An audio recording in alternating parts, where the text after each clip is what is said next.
किसी भी विषम और परिस्थिति को निपटने के लिए हमेशा अपने पास एक सब्सिडरी प्लान तैयार रखें ताकि आपको एग्जाम के टाइम ज्यादा टेंशन लेनी न पड़े। जैसे कि आप क्या करेंगे यदि कुछ क्वेश्चंस आपके कोर्स से बाहर के हैं, यदि प्रश्न पत्र कठिन आ जाए तब, यदि आपको कुछ क्वेश्चन के आंसर पता नहीं है, यदि आप किसी प्रश्न में ज्यादा समय व्यतीत कर दे तब, यदि आप हड़बड़ी में कैलकुलेशन मिस्टेक कर दे तब, यदि आपकी तबीयत परीक्षा के पहले थोड़ा खराब हो जाए तब, यदि आपको परीक्षा का माहौल अच्छा न लगे तब, यदि आपको किसी अच्छी से तैयारी की गई क्वेश्चन की कुछ पॉइंट्स याद न आए तब, यदि आपको किसी क्वेश्चन पर डाउट हो जाए तब, यदि आप ये डिसाइड न कर पाए कि कौन सी क्वेश्चन को पहले आरंभ करें, किस सेक्शन में कितना समय व्यतीत करें, और ऐसे ही कई सवाल।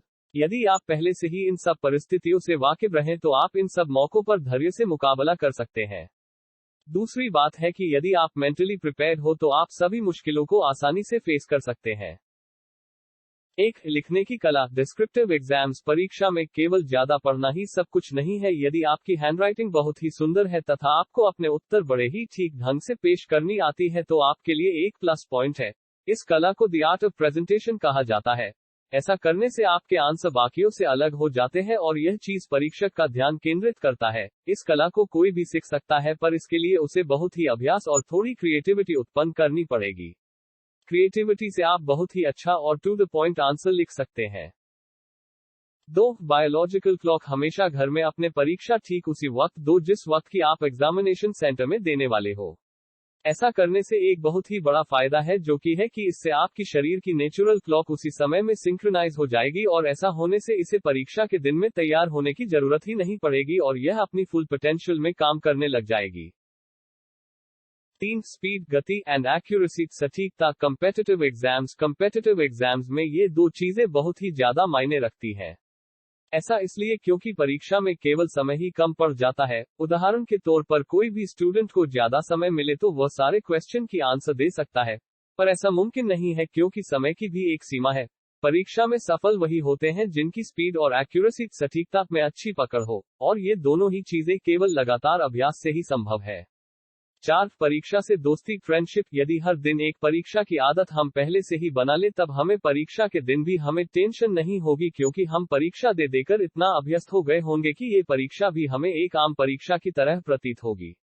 जैसे हमें अपने दोस्त से मिलने पर डर नहीं लगता क्योंकि हम उससे रोजाना मिलते हैं, वैसे ही हमारे मन में भी कोई डर नहीं रहेगा परीक्षा के दिनों में। 5. Daily routine. यदि आपके जीवन में आप एक स्थायी दिनचर्या को पालन करें तब आप सभी चीजों को समय दे सकते हैं और आप अपने जिंदगी को और भी बेहतर तरीके से एंजॉय कर सकते हैं।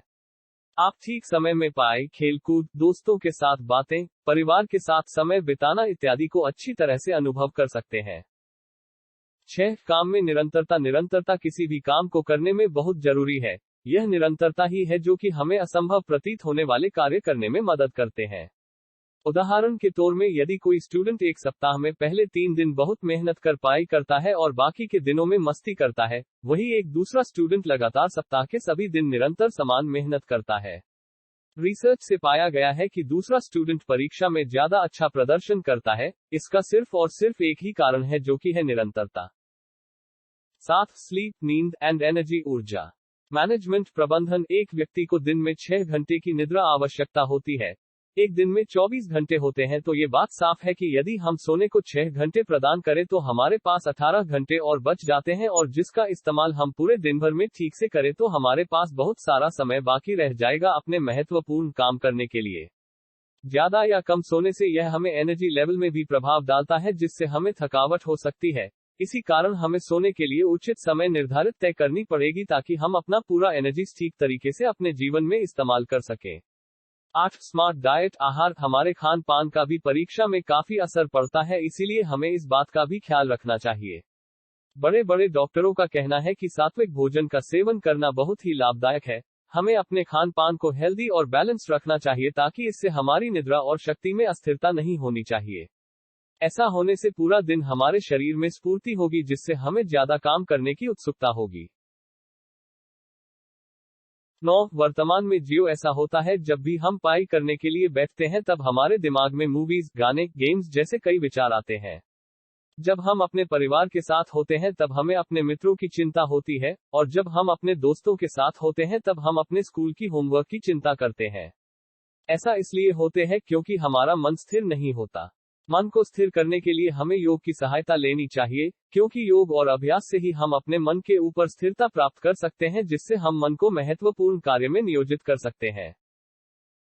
परीक्षाएं और कठिनाई जीवन के अंग। हमेशा हमें परीक्षा का मुख्य उद्देश्य को समझना चाहिए। परीक्षा एक मापदंड है जिससे कि हम अपनी तैयारी को परख सकते हैं। यहाँ एक ध्यान देने वाली बात यह है कि कोई भी परीक्षा आखिरी परीक्षा नहीं होती। जीवन में हमें ऐसे अनेकों परीक्षाएं देनी होगी। यदि हम एक परीक्षा की नतीजे से मायूस हो जाएं तो हमें परीक्षा से डर और घृणा लगनी आरंभ हो जाएगी, जो कि हमारे लिए बिल्कुल भी अच्छी नहीं है। ये सोचिए कि परीक्षाएं और कठिनाई हमारे जीवन का हिस्सा है और इसी से ही हमारे व्यक्तित्व की असली पहचान होती है। आखिर में आप लोगों से मेरी यह गुजारिश है कि आप बस अपनी ओर से कोई कसर न छोड़ें मेहनत करने में, और हमेशा याद रखो कि जितना कठिन संघर्ष होगा उतनी ही शानदार होगी उसकी जीत। मिलते हैं अगला वीडियो में, तब तक के लिए धन्यवाद।